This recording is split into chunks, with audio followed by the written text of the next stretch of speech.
السلام علیکم ورحمت الله. ملګرو، زه یم ذبیح الله ذهین او تاسو ګورئ ذهین یوټیوب ټکنیکل چینل.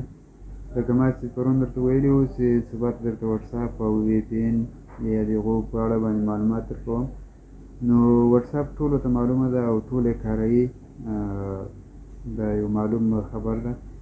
نو وټساپ کې نو باید سیټینګونه دي چې هغه شاید باید کسانو ته نه وي معلوم. نو په هغو خاطر باندې راځو د وټساپ سیټینګ ته وټساپ ګورو. دا درې نقطې دلته موږ تاسو ته راځي، دا وهو او دغه اخرنی ځای کې سیټینګ لیکل شوی دی، دا خلاصوو. دلته اکاونټ لیکلی دی، دا خلاصوو. دې کې موږ تاسو ته شپږ ځای را خلاصېږي. دې کې هر یو خلاصوو، هغه جلا جلا سټیپ دی. نو اوس اول دا سټیپ خلاصوو. په دې کې بعضې کسان دي چې مثلا غواړي چې زموږ میسیجونه څوک ونه ګوري، هغه سیټینګ ده پکې یو سټپ دي څونه وخت لپاره یا څوک څوک یې وګوري، ګروپونه دي څوک څوک یې وګوري یا څوک ماټ کړي. او دارنګه فنګر پرنټ لاک ده. د موږ تاسو موضوع نن دغه ده، یعنې فنګر پرنټ لاک په وټساپ کې چې موږ تاسو خلاصوو څه ترتیبه خلاص کړو. دا فنګر پرنټ لاک هغه فنګر ورکوو کوم چې موږ همیشه د سکرین لپاره کاروو، سکرین ورباندې خلاص کړو. نو زه خپل فنګر ورکوم، زما فنګر پرنټ خلاص کړو. دلته اول کې لیکلي دي څنګه یعنې د ستا نه امیډیټلي د ستا نه بند شي، له 1 منټه بعد بند شي او یا هم له 30 منټه بعد بند شي. دا درې اپشن موږ لرو. نو زه اول اپشن انتخابوم، امیډیټلي. دا سلیکټ شو. زه بېرته شاته راوځم. څنګه له وټساپ ووځم بېرته ورځم، وټساپ دې موږ فنګر پرنټ غواړي، دا ورکوو او زموږ وټساپ خلاصېږي. دا و د وټساپ سیټینګ او د فنګر پرنټ. په دې کې دوم اپشن موږ ته دلته راکوي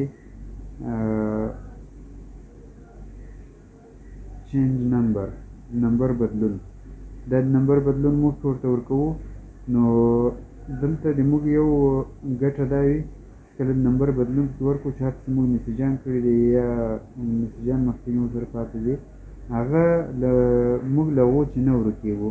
یعنې نوي نمبر که موږ ورته اډ کړو دلته، هلته موږ نوي نمبر ته هغه کسانو ته کوم کنټیکټ موږ لرو هغو ته صرف یو میسیج ورځي چې دې سړي نمبر بدل کړو، نور هغه سړی له تاسو ورکېږي نه. دلته اول خپله هغه زاړه نمبر ورکوو، دلته نوي نمبر ورکوو. خو دا زه نن نمبر نه بدلوم، نو دلته کوم تغیر مخکې راځي. او بله خبر دلته اکثره کسان هغه کسان بالخصوص چې په اماراتو کې مسافر دي هغه وی پی این کاروي. نو د وی پی این په اړه باندې یو خبر درته وکړم او ضروري خبر ده چې وی پی این په اماراتو کې 50,000 روپۍ جریمه ده که څوک ګیر کړو. په اماراتو کې 50,000 درهم جریمه ده. نو کوشش وکړئ چې وی پی این کار نه کوي او وی پی این فعاله ونه ساتئ، ځکه چې دا د اماراتو د سکیورټي سیسټم هک کېږي په دې باندې او دا یو غیر قانوني عمل ده. نو دوم راځو دلته د دې په مقابل کې چې درته ښیم، دا اپلیکیشن ګواډ ټیم په نامه باندې ده. نو دا وای فای ته ضرورت نه لري، وی پی این ته ضرورت نه لري. هغه وی پی این بغیر کولی شي چې هر چېرته ښه ډاډه زنګ ووهي او یا زنګ درته راسي او خبرې یې هم ډېرې ښې دي، ډېر ښه زنګ ورباندې وال کېږي. طریقه یې هم ډېر اسان ده، لکه څنګه چې وټساپ جوړوو په دې ترتیب باندې دا هم جوړېږي. لینک به درته د دې په ډسکرپشن د ویډیو کې درکړم.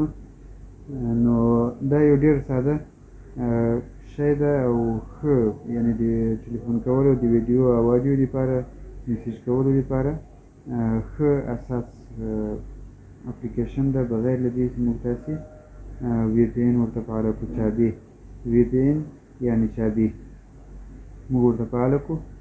بغیر له هغو موږ کولی شو چې چا سره زنګ ووهو په داخل د اماراتو کې، خارج ته، وطن ته، هر خوا ته زنګ ووهئ، کولی شئ زنګ ورباندې ووهئ.